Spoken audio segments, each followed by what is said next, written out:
Yeah, after the final game of the decade in Illinois basketball and the last non-conference game of this season, did some positive things. I was really excited about our carryover from things that we'd worked on in practice, especially on the offensive end. There was a great attention to detail. We shared the ball, 22 assists. We knew North Carolina A&T was extremely athletic, extremely fast. They were one of the top teams in the country in shot blocks, in blocking shots and steals. Very pleased with the fact we only had one turnover in the first half. And then I thought that defensively we did enough of the right things. They had guys step up and make 3 threes that hadn't made one all year. Those things happen, but very pleased with our offensive performance. And now it's 18 games that are all grinds. Every one of them's a smash mouth.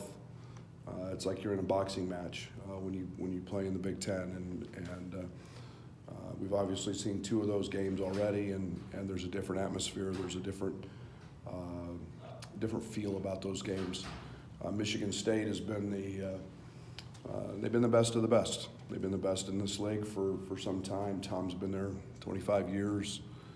Their culture is very well established.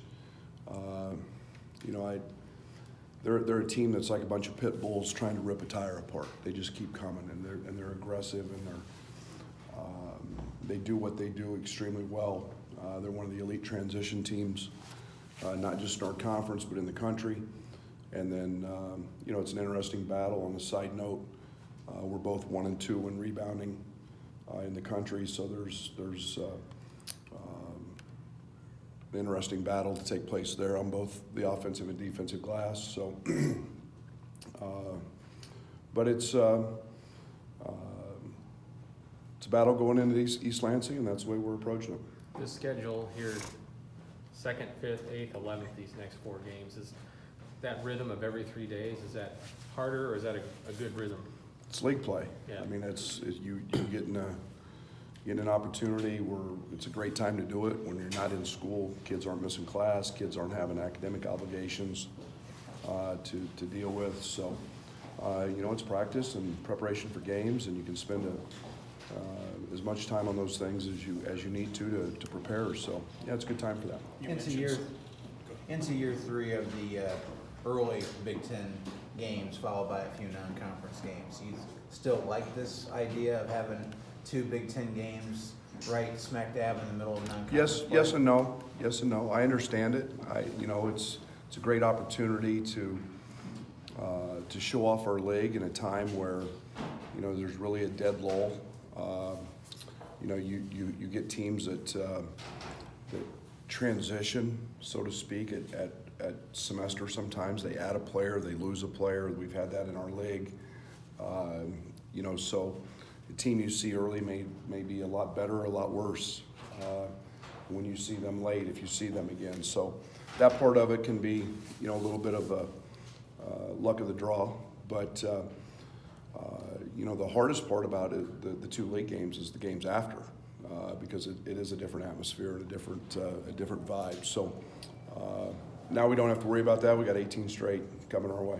You mentioned Sunday that you like what you saw at Kipper, obviously Sunday, that he's earning the minutes that he's getting, that he got on Sunday. What are some of the things recently that you've liked out of what you got out of him? Consistency. His consistent effort has been great, and that's stemmed from practice.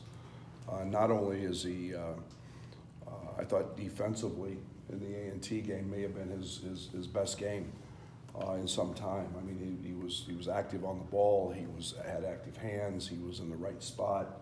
He graded out extremely high, and that started in practice. And when his focus is on that end of the court, the offense will come. And so I've been really pleased with him, with his consistent work in practice.